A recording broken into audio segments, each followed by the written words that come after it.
즉, 이 업체는 문제가 뭐냐면 업체 설립이 2013년 4월 4일 날 사업자를 냈고 2013년 5월 15일 날 면허가 나온 업체예요. 기록 입찰 선정하는 날로 20일 전에 생성된 업체를 이 40억짜리 계약 입찰 참여시킨 사람이 누구이냐라는 것도 의문이 드는 거고요. 지명 입찰 참여자로 추천자는 없어요. 아무런 기록이 없습니다. 이게 상식선에서 나타나지 않는 내용이죠.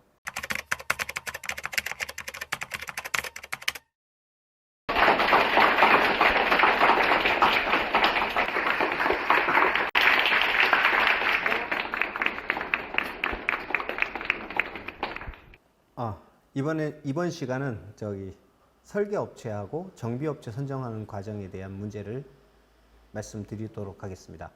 설계업체나 정비업체나 그 지명 경쟁 입찰을 하기 위해서는 업체를 지명하는 과정에 대한 회의 기록이나 누가 어떤 업체를 추천했다라는 기록이 남아야 됩니다.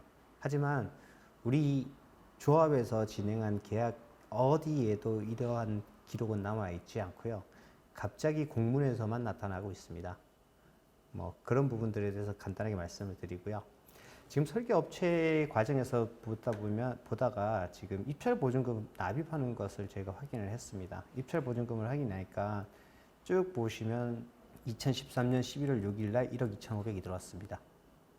그리고 나서 2014년 2월 17일 날 1,000만 원이 들어왔고요. 2014년 2월 28일 1,500만 원이 들었어요.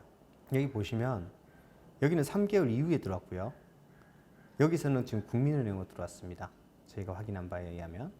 근데 현금 출납장 어디에도 입출 보증금에 대한 내용은 없습니다. 통장 사본에만 나타나는 사항이에요. 이거는 저희가 확인을 했고요.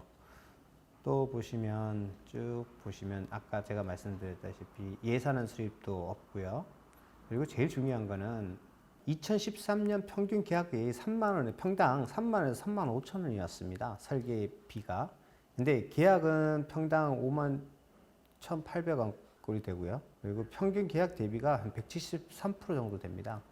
즉 뭐냐면 2018년 현재 평균 계약 금액이 4만 원에서 4만 5천 원인 걸 봤을 때도 상당히 높다라는 거를 말씀을 드리는 거고요. 중요한 거는 이 설계업체가 2013년 이전에는 아파트 설계에 대한 경험이 없다라는 거예요. 군부대 전문 설계업체, 종합건축사무소에서 이런 업체하고 저희가 수익 계약을 한 거죠. 어떻게 보면 또 하나 업체 진화건축사무소입니다. 쭉 보시면 이제 20년 차라고 되어 있습니다. 2022년에. 그러면 2013년이면 지금 9년 전이죠. 그때는 이제 업체 11년 차이고 그때는 금액은 모르겠습니다. 현재 매출액도 54억입니다. 영세하다고 볼 수 있고요. 쭉 보시면 2013년도 북변 4구역 주택재발 정비시설 2,500 쭉 돼 있습니다. 근데 그 이전에도 저희만큼의 큰 세대수는 없었습니다. 이 진화건축도 보시면 358세대, 제일 큰 게 이제 1,450세대, 그리고 나머지는 199세대, 347세대, 여기 또 1,000세대가 넘는 게 하나 있네요. 도마. 이렇게 나머지는 영세한 실적을 가지고 있는 업체가 컨소시엄으로 해서 저희 아파트 설계를 했다라는 걸 말씀드리는 겁니다. 참 상식 밖의 계약이죠. 민간 같으면 누가 이걸 가지고 계약을 진행을 하겠냐 이거죠. 이 업체하고. 근데 우리 조합은 진행을 했습니다. 여기 보시면 분명히 명시되어 있습니다. 입찰 마감 일시가 2013년 6월 25일 15시까지 이행 보증금 1억 5천만 원을 납입할 수 있는 업체, 여기 명시가 되어 있어요. 근데 다음에 보시면 이 업체들을 추천하는 추천자가 누구인지 아무런 기록이 없습니다. 이런 기록이 다 있어야지만 이사회이든지 대의원이든 기록이 있어야지만 누가 이 업체를 선정을 했고 추천을 했고 이런 부분들을 알 수가 있는데 전혀 기록이 없습니다. 즉 하늘에서 떨어졌다라고 밖에 말씀을 못 드리는 거죠. 또 하나가 지금 보시면 이제 다음에 뭐냐면 이게 입찰 지침서인데 여기 보면 뭐라고 되어 있냐면요. 지명 통보 5월 30일 목요일, 현장 설명 6월 7일 15시 돼 있죠. 여기 보시면 공고문에는 현장 설명 6월 13일 13시 입찰 마감 6월 25일 돼 있죠? 여기서는 입찰 마감 6월 18일. 전혀 안 맞습니다. 서류가. 이 자료를 저한테 제출을 해줬다라는 거죠. 정보 공개를 하니까. 제가 생각하기에는 이 두 가지의 자료에 대한 부분이 신빙성이 없다라고 얘기를 할 수 있는, 생각하는 부분이 뭐냐면, 아까 앞에서 보시면 이 진아라는 업체가 입찰 보증금을 되게 늦게 내게 됩니다. 근데 이 부분에 대해 이의 제기를 끊임없이 했습니다. 하다 보니까 이제 자기네들이 얘기하는 게 이제 입찰 지침서가 있다. 그거를 기준으로 했기 때문에 아무 문제가 없다라고 얘기했습니다.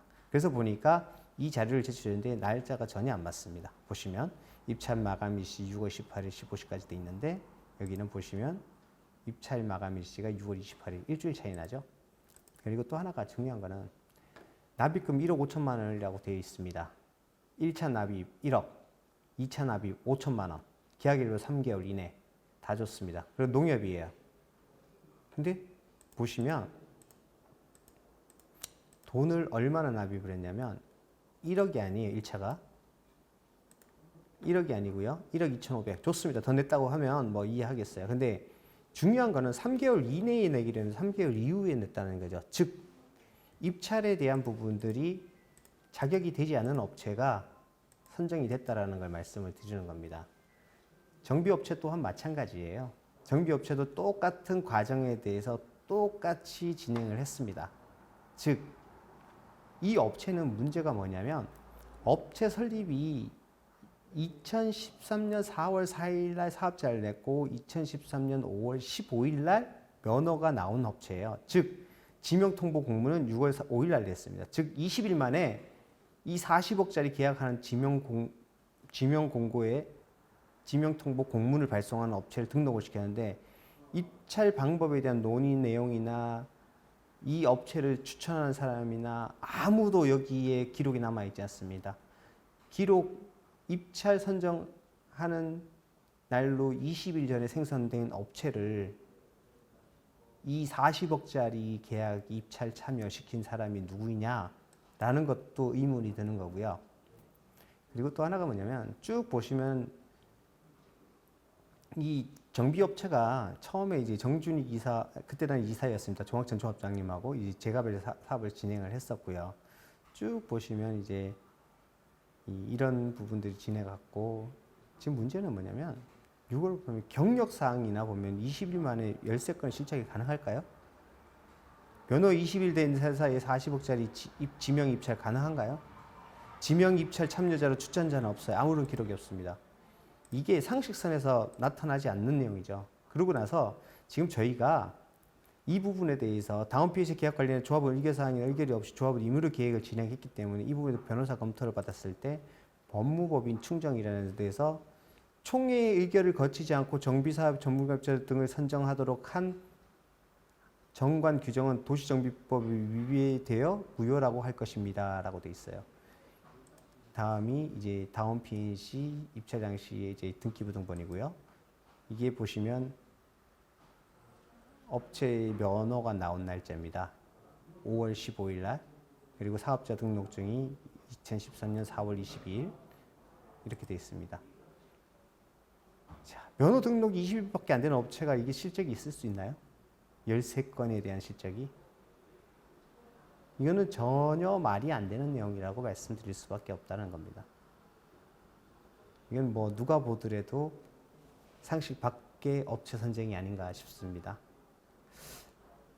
예, 여기까지 하도록 하겠습니다. 다음 이제 시공사 선정 과정에 대해서 말씀을 하도록 하겠습니다.